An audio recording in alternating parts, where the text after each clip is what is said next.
Það er mjög mikilvægt að kunna að fara yfir götu. Það er það mikilvægasta sem maður þarf að kunna þegar maður úti í umferðinni. Hvað ætli maður fara eiginlega yfir margar götur á ævinni?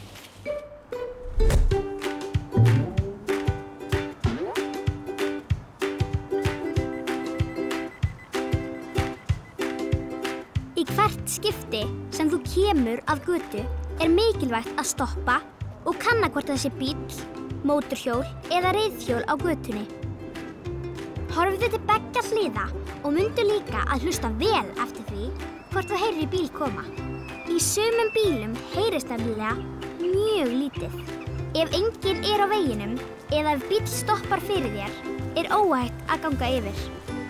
Til að vera alveg viss skaltu samt fylgjast með umferðinni á leiðinni yfir. Góð leið til að vera enn öruggari á leið yfir götu er að ná augnsambandi við bílstjórann.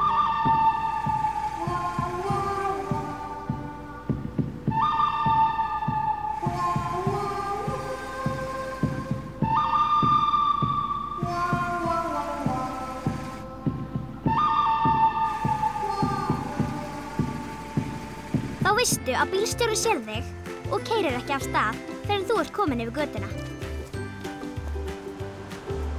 Það er auðvitað alltaf öruggast að fara yfir götu þar sem er annaðhvort gangbraut eða gangbrautarljós.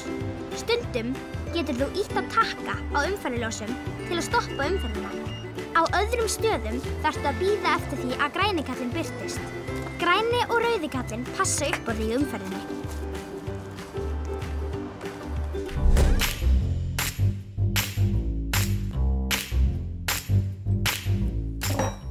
Þetta þarftu að vita til að vera snillingur í að fara yfir götu.